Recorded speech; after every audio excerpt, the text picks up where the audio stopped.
Halo teman-teman, bertemu lagi di channel Guru BK Konselor ya. Kita sudah memasuki modul ke-28 untuk jenjang SMA teman-teman ya. Di tahun pelajaran 2023-2024 ini. Kemudian ya materi yang sudah masuk ke 28 ini sudah materi-materi yang keren-keren ya, yang sudah semakin asik ya dan menarik gitu ya. Materinya yaitu menjadi remaja kreatif dan inovatif ya. Kini dibuatkan untuk kelas 12 semester genap 2023-2024. Topik tema yaitu menjadi remaja kreatif dan inovatif. Aspek perkembangan, perilaku kewirausahaan, kemandirian, perilaku ekonomis. Kemudian bunyi CL-nya ya, yaitu berperilaku hemat, ulet, kompetitif dan kolaboratif sesuai dengan karakteristik wirausaha atas dasar kesadaran diri ya. Berdasarkan CL ini yang berada di MIL BK, saya kembangkan menjadi remaja kreatif dan inovatif. Fase F dan bidang pribadi dan belajar ya. Oke, saya bacakan sedikit. Menjadi remaja kreatif dan inovatif. Menurut saya, menjadi remaja yang kreatif dan inovatif merupakan hal yang harus dimiliki oleh setiap remaja. Karena dengan menjadi remaja kreatif dan inovatif, perkembangan dalam diri individu ini semakin meningkat. Nah, ini usahakan ada di dalam diri setiap peserta didik kita ya, dengan tujuan menanamkan sikap kreatif untuk menjadi orang yang memiliki inovasi di dalam kegiatan sehari-hari ya, ataupun dalam proses pembelajaran. Bila usia remaja kita sudah menjadi remaja yang kreatif, maka seiring dengan bertambahnya usia dan waktu, kita akan terbiasa dengan sebuah kreativitas dengan kita menginovasi sesuatu. Di era sekarang ini, semakin berkembangnya zaman, maka semakin mudah pula kita mendapatkan informasi baik itu melalui media massa maupun media tertulis. Melalui media massa, kita memperoleh informasi melalui televisi, internet, yang pastinya ilmu itu dapat kita pelajari dengan mengakses video-video dan menontonnya, lalu kita praktekkan secara otodidak ya. Memang sekarang banyak ya teman-teman tutorial-tutorial ekonomi kreatif seperti pembuatan tas, pengrajin-pengrajin yang membagikan ilmunya ya untuk dipraktekkan oleh orang lain. Nah, kemudian di sini apalagi nih ya, ada sumber yang bisa teman-teman lihat. Saya mengambilnya dari www.kompasiana.com, Yuliang Anggreni Permatasari ya, cara menjadi remaja yang kreatif dan inovatif. Nah, apabila teman-teman ingin menambahkan ya, misalnya Pak terlalu dikit materi dari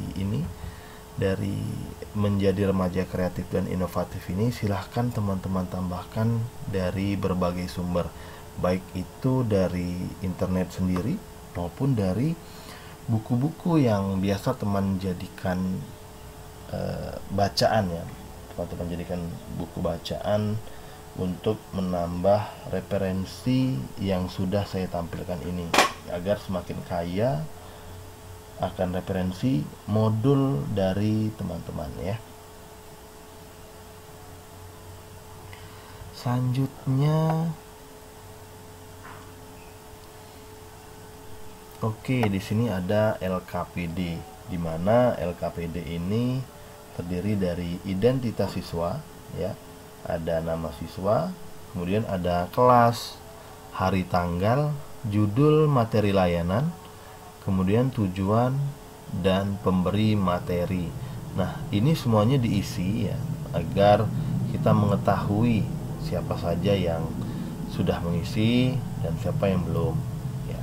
Kemudian di sini ada bahan, alat, dan metode. Ya, ini bisa teman-teman sesuaikan dengan bahan maupun metode yang teman-teman lakukan di saat memberikan layanan klasikal kepada peserta didik.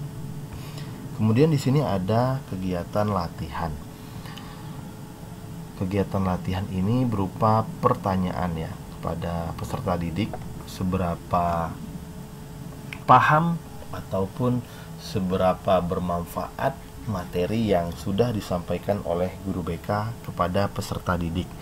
Nah, untuk butir pertanyaannya yang saya contohkan di sini seperti bagaimana pemahaman Ananda terhadap materi yang disampaikan oleh guru BK ya. Silakan dijawab di sini ya oleh peserta didik kita.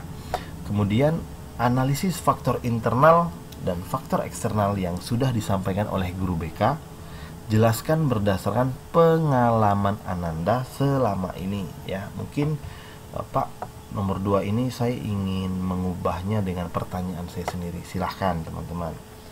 Yang penting materi yang kita sampaikan ini apakah sudah terserap dengan baik oleh peserta didik atau belum ya. Kemudian yang ketiga, buatkan kesimpulan dari materi yang sudah disampaikan oleh guru BK ya. Buat kesimpulan artinya mereka menguraikan kembali berdasarkan apa yang sudah disampaikan oleh guru BK. Untuk bahasa ya, bahasa yang digunakan tidak mesti menggunakan bahasa Indonesia misalnya, boleh menggunakan bahasa sehari-hari, namun harus bisa dimaknai dengan baik oleh peserta didik ya. Kemudian di sini ada angket evaluasi hasil layanan bimbingan klasikal. Di sini ada identitas ya, nama, kemudian kelas. Kemudian di sini ada butir pernyataan ya, saya bacakan. Saya memahami dengan baik tujuan yang diharapkan dari materi yang disampaikan oleh guru BK. Nah, kemudian peserta didik kita memberikan skor ya. Dia kira misalnya 3 ya. Boleh disilang ataupun boleh di checklist seperti itu. Kemudian saya memperoleh banyak pengetahuan dan informasi dari materi-materi yang disampaikan oleh guru BK. Saya menyadari pentingnya bersikap sesuai dengan materi yang disampaikan guru BK.